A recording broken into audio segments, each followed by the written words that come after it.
Hey friends! Welcome back to my YouTube channel. Informative Chika here, and yes, isang topic na naman po ang ating pag-uusapan ngayon. So, since naka-based po ako dito sa Milano and at the same time, dito po nag-host ang Olympics. So, let's talk about Olympics. So, ang Milano ay nag-host ngayon ng Olympics. So, ito ay 2026 Winter Olympics. Yes. Officially, the XXV Winter Olympics Games and commonly known as Milano Cortina 2026. So, dito nga ginanap ang Winter Olympics sa Cortina. And nung nag-start po noong February 6 at saka magtatapos po sa February 22. So it's a long span of games, Olympic Games. So dito nga nag-open sa San Siro. Kung mapapansin nyo, napakaganda ng concept nila. Bale, featured po nila ang Italian culture, yan. Lahat, as in talaga, featured po nila ang mga kultura, kumbaga, dito sa Italia. So, yun nga, sayang nga lang, hindi ako nakapunta. And alam niyo po, ang kanilang opening ceremony singer ay si Mariah. Sayang nga lang, hindi ko naabutan yung pinaka cheapest na cheapest na ticket nila worth if I'm not mistaken, it's 270 euros. So dun sa pinaka taas and punong-puno. Yan. Si Mariah ang kanilang nag-open, si Laura Pausini at saka si ano na ba tong bulag, si Andrea, basta Andrea ang pangalan, yon yung sikat na singer, yon. So yan nga, another information dito sa 2026 Winter Olympics is officially and commonly known as Milano Cortina 2026 is an international multi-sport event currently taking place from, yun nga sinabi ko kanina, February 6 to 22 February. Yun, nulit ko lang. 2026 at multiple sites across Lombardy. Yan, usually ang mga ano nila, mga skating, mga ganon.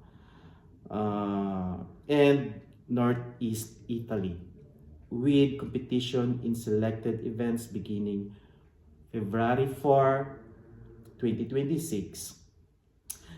The 2026 Games are scheduled to feature the debut of ski mountaineering as a Winter Olympic event. So, yun nga, idinibute nila yung ski mountaineering, yun, ski mountaineering, yan. And are the first Olympic Games under the International Olympic Committee. Presidency of Kirsty Coventry. Yan. So, papakita ko mamaya yung logo nila. Makikita nyo dyan. And yun nga, ang location is dito nga sa Milano and Cortina, Ampezzo, Italy. Yan. Ang kanilang motto, ang motto po nila ay It's Your Vibe. Napakaganda. Ilang nations, 92 nations po ang nakasali.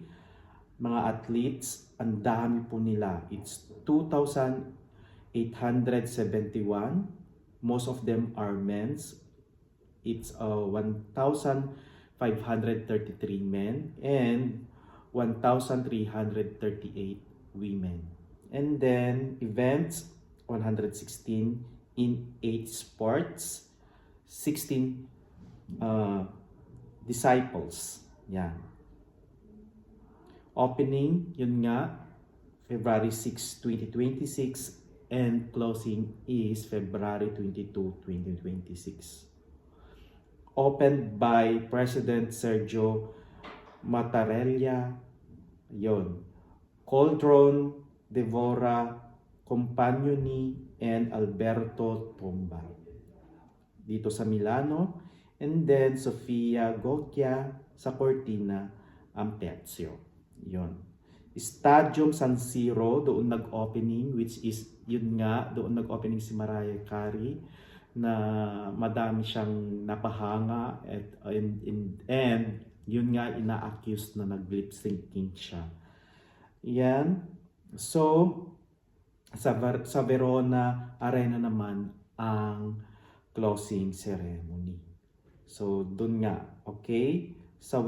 Nung mga past winter games ay doon sa Beijing nung 2022. Tapos,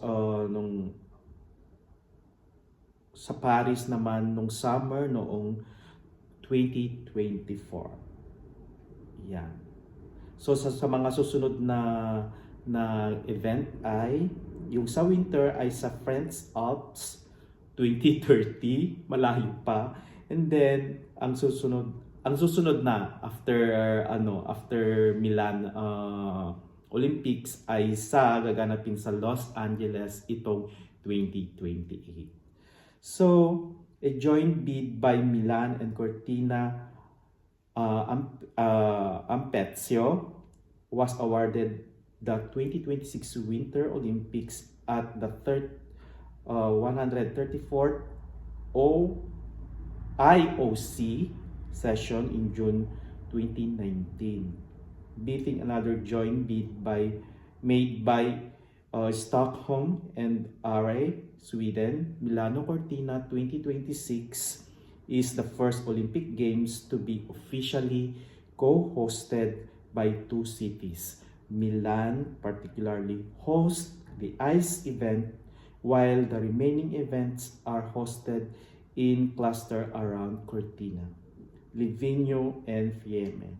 This marked the 3rd Winter Olympics and the 4th Olympics overall to be hosted by Italy.